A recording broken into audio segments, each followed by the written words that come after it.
Bonjour, monsieur le régisseur. Bonjour. Il y a 2 ans, nous avons fait un tour ici pour une visite d'évangélisation et de remise des dons. Et nous n'avions pas eu le temps de vous poser un certain nombre de questions concernant les difficultés que rencontre la prison principale de Bafang. Si vous avez quelques informations concernant votre structure. Tout à fait. Avant de le faire, j'aimerais déjà présenter nos sincères remerciements et nos félicitations pour la Fondation Promesse qui, depuis, vous l'avez dit, 2 ans, a fait déjà beaucoup pour la prison principale de Bafang. Avant mon arrivée dans cette structure, on n'avait pas l'habitude de recevoir des fondations comme la vôtre. Mais vous êtes en train de dire aux prisonniers de la prison principale de Bafang qu'ils ne sont pas oubliés. Parce que très souvent, j'ai l'habitude de le dire, les populations abandonnent leurs enfants ici à la prison. Parlant donc des difficultés, j'aimerais commencer par l'absence de structure pour encadrer les mineurs. Parce qu'il faut absolument, dans la répartition des détenus, il faut absolument séparer les mineurs des adultes. Ça, c'est la première grande séparation. L'autre séparation, il faut séparer les hommes des femmes.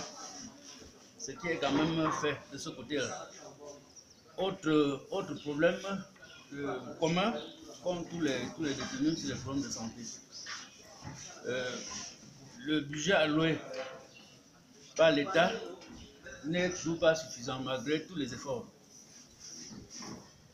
On pourrait aussi parler du problème d'eau potable. Parce que l'absence d'un forage à la prison fait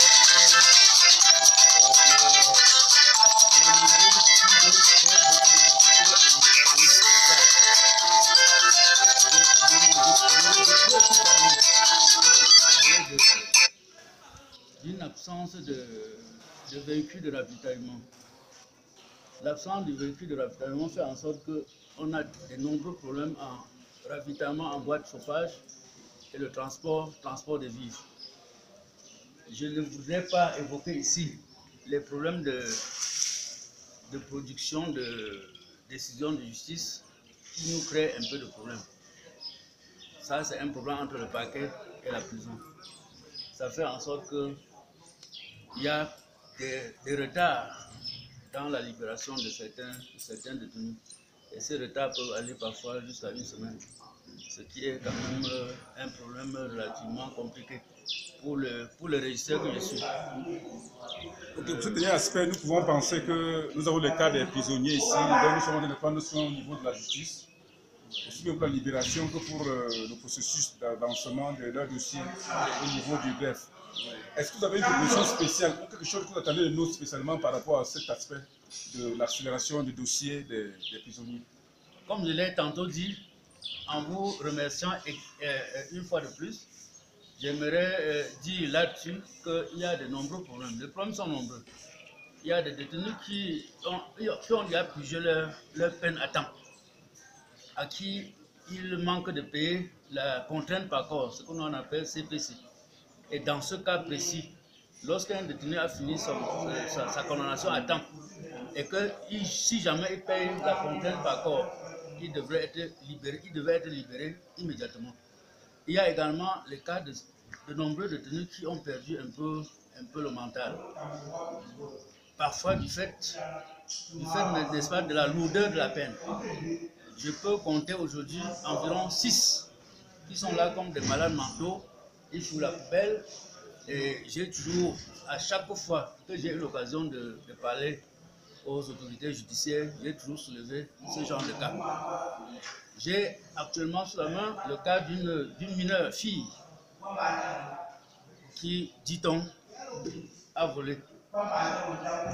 Depuis là, je plaide pour ce cas. Et la décision est toujours attendue.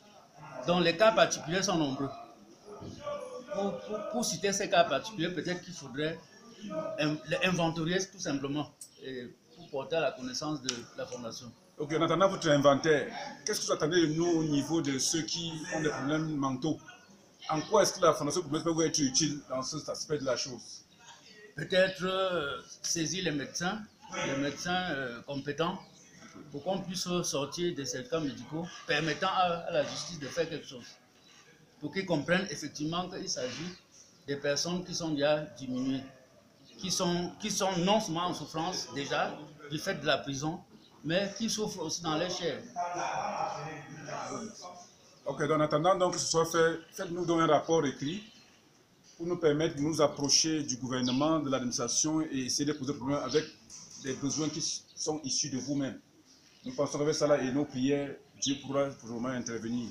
Monsieur le Président de la Fondation Promesse, ce sera fait dans les plus brefs délais. Je vous remercie. Merci. Nous sommes en train de partir sur Bafoussam, dans le même ordre d'idée, à la prison centrale de Bafoussam. On a aussi rencontré le délai régional pour les problèmes administratifs.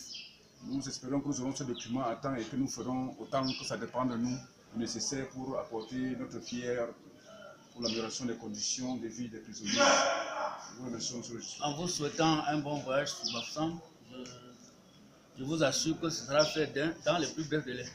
Merci. Merci.